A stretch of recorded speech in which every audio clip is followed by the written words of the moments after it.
At a military base known for training America's elite, laughter erupted during a standard recruitment tour. An Army Ranger had just cracked a joke about a 10-year-old girl who said she wanted to be a sniper. With those tiny hands, he scoffed, loud enough for everyone to hear. But that day would go down in history, not because of the joke, but because that little girl would prove every single person wrong. And in doing so, she would shatter the impossible and every known sniper record in the book. This is the story of Emily Hart, a girl who aimed not just at targets, but straight at the soul of doubt and disbelief. It was a crisp autumn morning at Fort Glenwood Military Training Facility, a place off limits to civilians, except on rare public demonstration days. Emily came with her father, a retired Navy SEAL who had always told his daughter bedtime stories of discipline, grit, and marksmanship. While other children played with face paint and mini helmets, Emily walked straight toward the sniper section. Her eyes locked onto the long-range rifle on display, like it was calling to her. "I want to try that," she said boldly. The instructor chuckled politely, but the Army Ranger standing nearby wasn't as kind. He leaned over and mocked, "That rifle's bigger than you, sweetheart. Come back in 10 years. Maybe you'll be tall enough to see over the scope." Some of the other soldiers laughed. Emily didn't. She replied calmly, "I don't need to grow bigger.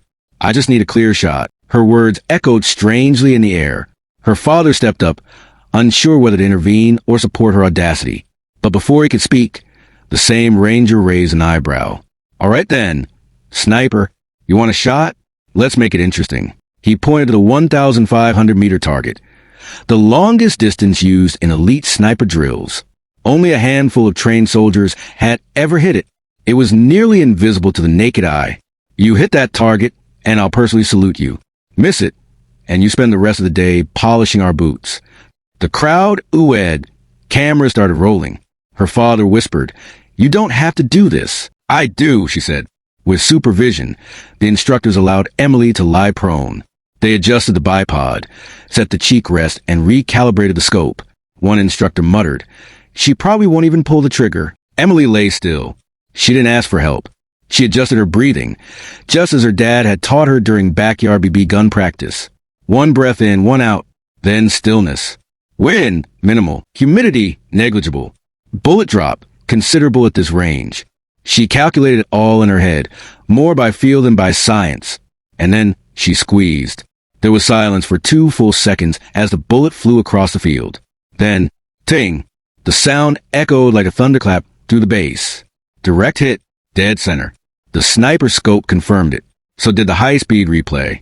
Gasps exploded from the soldiers, instructors, and even the skeptical Ranger.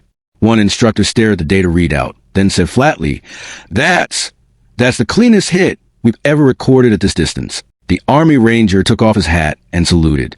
Emily didn't smile. She simply said, "That's what happens when you don't underestimate small hands." The video of Emily's shot went viral overnight. Military forums dubbed her the Ghost Hand, a reference to her uncanny stillness and precision. The U.S. Army didn't just applaud her, they invited her to a special youth mentorship program, typically reserved for military family members showing exceptional promise. Top snipers from around the world reached out. One retired marksman said, "I've seen hundreds of trained professionals miss that shot. What she did is once in a generation." But Emily wasn't after fame. She continued to train in private with her father, setting up long-range courses in abandoned fields, rain or shine. Years later, when she finally enlisted, she didn't just join the military. She rewrote the sniper manual. By age 18, she became the youngest certified sniper in U.S. Army history. 5 years after that legendary day, Emily returned to Fort Glenwood, not as a child visitor, but as a decorated soldier. She walked past the same mock range where she'd taken the shot that started it all. The Army Ranger who once mocked her now stood at the gate, older, wiser, and deeply respectful. He saluted first. "You were right," he said. "It was never about the size of your hands. It was about the size of your will." Emily simply nodded.